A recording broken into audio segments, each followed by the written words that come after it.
Hey, fifth grade, how's it going? Today's Tuesday, September 8th, 2020. It is Teacher Joseph here. Today we're going to be doing a little bit of review, which is in your book 5A Prime. And this review has to do with all the topics that we have seen this year. So even though it's on page 97, you can go back to chapter 1, chapter 2, 3, 4, 5, all the way up until the chapter that we've done just recently, which is, I think, chapter 4, 5, okay? So you guys can understand the answers, all right? So check back in your book if you don't understand these topics. These are all review topics. Last time, boys and girls, as you know, we worked on finding the different angle measurements and understanding how to use a protractor. Okay, so if you didn't catch the answers or the questions for those problems, go ahead and look back on the previous lessons on YouTube and you can understand that topic a little bit better. Okay, so let's actually jump in right away to our first question. This review we did in class in Zoom. Students were able to answer the questions in the chat, and then they were able to kind of compete against the other team. So we did pretty well with that. I think it was kind of fun. On page 97, you're going to find the first question. It says, write the numbers 515,437. So here are your answer choices, A, B, C, or D. And you're going to always find the previous answer to the question from before right here in the right-hand corner. So if you didn't get to the question, it's right here. Question 1A on page 97. Here are your answer choices.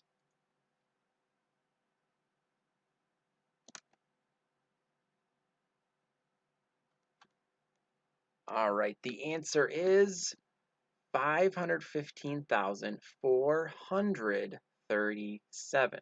Okay. If you look at the words, it matches the numbers. So make sure you practice saying the correct numbers in English. Next question, number 2A. Write in words. Now, I'm not going to say this number out loud because it would be giving out the answer, but check that answer choices on the right to see which one is correct.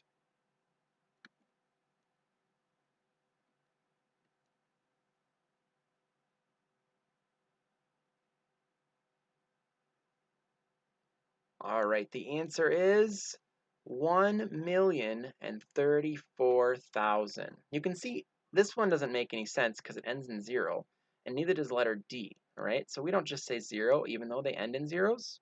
We don't do that in Spanish either. And then for letter C, 1,034 doesn't make sense because we know that this is 1 million. So letter B is correct. Number 3, what is the value of the 9 in... Now, I'm not going to say the number because that would be giving away the answer, but check out the answer choices and decide which one is correct.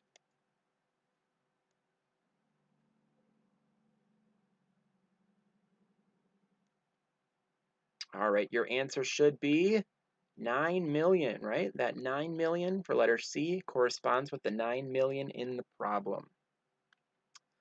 Question number 4, it says, a house is sold for about $2,400,000. Which of the following could be the actual selling price of the house? So we have 2,356,000, 2,299,000, 2,460,000, or 3,310,000. Well, if we remember how to estimate, we know, boys and girls, that the answer is going to be 2,356,000, because this is actually going to go up to the next 100,000. This 6 tells the 5 to go up, and this 5 tells the 3 to go up to the next number. So 2,400,000 is approximately the same as this one. This one would go up to 2,500,000, so this would not be correct. And this would go up to 2,300,000, so that's not correct either.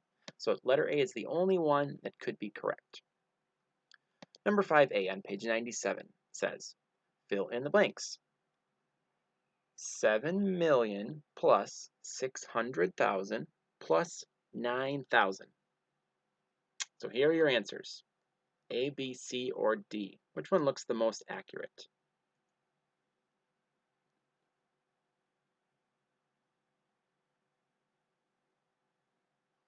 All right, if you picked question letter D, answer letter D, yep, you did it correct, right? 7 million, you can see that right here. 600,000, you can see that right here. And then the 9,000 is right there, okay? The other ones were made up answers. Question number 6A.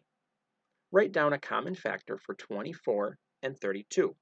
Now try to remember what factors are and what multiples are. If you don't remember, please go back to the previous chapters.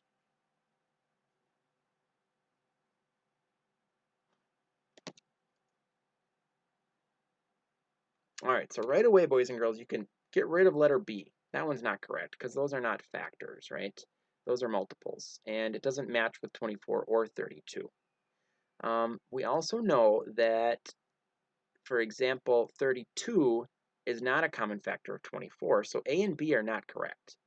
And even though D is correct, there's more than one factor, and we're missing one, so the answer is letter C. 1, 2, 4, or 8 are all factors of both 24 and 32. All right, so letter 7A, page 97 says, estimate the value of each of the following. So if you add this number plus this number, 3,472 plus 1,607, which is the correct estimate? 5,000, 3,000, 4,000, or 2,000?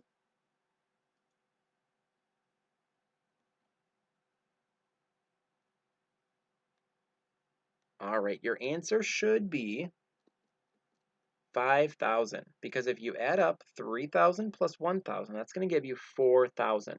And then you add up 472 plus 607, that's approximately 1,000 also.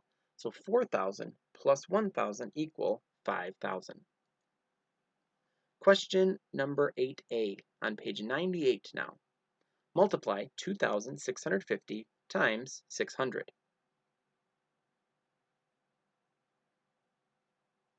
All right, so if you take a look at your answers, you have 1,200,000, 1,590,000, 1,359,000, and then this number, 3,250. Well, if you added these two numbers, you got letter D, so that one's not correct. So which one out of letters A, B, and C is the most accurate? Your answer should be letter B, okay? If you wanted to instead multiply 2,650 times 6 and then put two zeros in your answer, you would have gotten this number, 15900, in other words, 15,900, and then you just add those two zeros at the end, okay? Or you could have multiplied 265 times 6, and you would have gotten 1,590, okay? Either way, it would have been a whole lot easier than multiplying the whole thing. A lot of steps. Problem 8D, divide. 84,000 divided by 7,000. All right, now remember what we learned back a couple months ago. If you get rid of the three zeros on this number and get rid of the three zeros on this number, you're really simplifying the problem to 84 divided by 7. 84 divided by 7 equals 12, because 12 times 7 equals 84. In other words, 12 times 7,000 equals 84,000. Question 10A. Find the value of each of the following. Now this is order of operation. Remember we did that in class. What we need to do is do what's in parentheses first, if you remember correctly, then multiplication and division, then subtraction.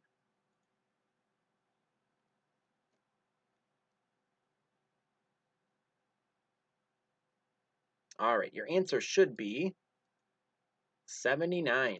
If you add 28 plus 36, That's going to give you 64.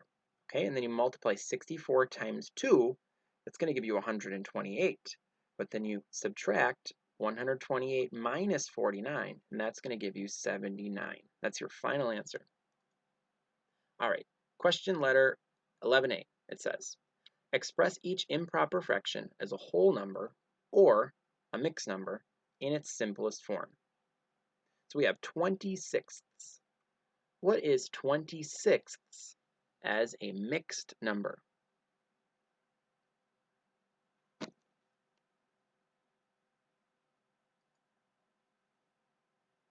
All right, if you try to see how many times 6 goes into 20, you can count by 6. 6, 12, 18 goes into it 3 times, so our whole number is going to be a 3. So letters C and D are the only two possible answers. But then you have a remainder of 2. So 2/6 also equals what number? 1/3, if you simplify that. So 3 and 1/3 is your answer. All right. We're going to leave that last question for the next class, but thank you very much for your participation. I appreciate it. And hopefully you guys learned a little bit more review. Thanks for being attentive, for your participation today, and we'll see you guys next time.